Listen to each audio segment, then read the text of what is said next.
വ്യാജരേഖ ചമച്ചുള്ള അവയവ കച്ചവട തട്ടിപ്പിൽ മുഖ്യപ്രതി നജീബിന്റെ ചോദ്യം ചെയ്യൽ തുടരുകയാണ്. ഈ മാസം 18-ാം തീയതി വരെയാണ് നജീബിന്റെ പോലീസ് കസ്റ്റഡി. ചില സ്ഥാപനങ്ങളിൽ നിന്ന് നജീബിന് സഹായം ലഭിച്ചിട്ടുണ്ടെന്നും അവിടെ എത്തി തെളിവെടുപ്പ് നടത്തുമെന്നും പോലീസ് അറിയിച്ചു കഴിഞ്ഞു. വിഷ്ണു സുരേഷ് ചേരുന്ന വിവരങ്ങളുമായി കൊച്ചിയിൽ നിന്ന്.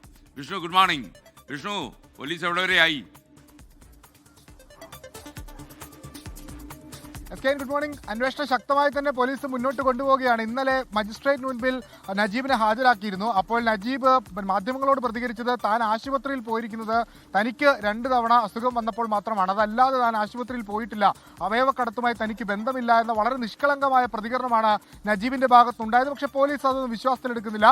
കൃത്യമായി ഈ കേസിന്റെ എല്ലാം മാസ്റ്റർ ബ്രെയിൻ നജീബാണ്.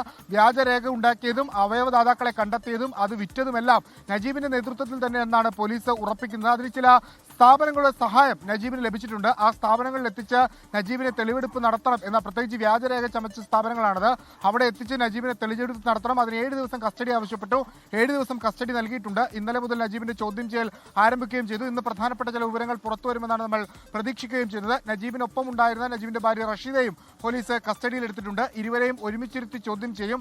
ഇരുവർക്കും കൃത്യമായി ഈ ക്രൈമിൽ പങ്കുണ്ട് എന്നാണ് വിലയിരുത്തുന്നത്. ഒപ്പം അവയവദാതാക്കളെ കണ്ടെത്താനുള്ള ശ്രമവും പോലീസിന്റെ ഭാഗത്തുണ്ട്. പലരും ഈ അവയവം നഷ്ടപ്പെട്ട്, അതായത് പറഞ്ഞ പണം ലഭിക്കാത്ത ആളുകളുണ്ട്, പറ്റിക്കപ്പെട്ട ആളുകളുണ്ട്. അപ്പോൾ അവരെയൊക്കെ കണ്ടെത്തി അവരുടെ പരാതി കൂടി സമാഹരിച്ച് കുറച്ചുകൂടി ശക്തമായി തന്നെ മുന്നോട്ട് കൊണ്ടുപോകാം എന്നാണ് പോലീസ് പ്രതീക്ഷിക്കുന്ന അന്വേഷണം. ഒപ്പം മനുഷ്യക്കടത്തിന്റെ എലമെന്റ് ഇതിലുണ്ടോ എന്ന് പരിശോധിക്കുന്നുണ്ട്. ഇയാൾക്ക് വിദേശ ബന്ധമുണ്ട്. അപ്പോൾ അത്തരത്തിൽ വിദേശത്ത് ആരെങ്കിലും കൊണ്ടുപോയി ഇങ്ങനെ അവയവം കൈമാറ്റം ചെയ്തിട്ടുണ്ടോ എന്ന കാര്യത്തിലും പരിശോധന നടക്കുന്നു. ഇന്നും നാളെയുമൊക്കെ നടത്തുന്ന ചോദ്യം ചെയ്യൽ കൂടുതൽ വിവരങ്ങൾ പുറത്തുവരും.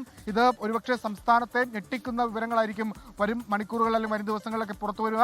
ഈ അവയവക്കടത്തിന്റെ ഒരു മാസ്റ്റർ ബ്രെയിൻ ആണ് ഇപ്പോൾ പിടിയിലായിട്ടുള്ള നജീബ് എസ്.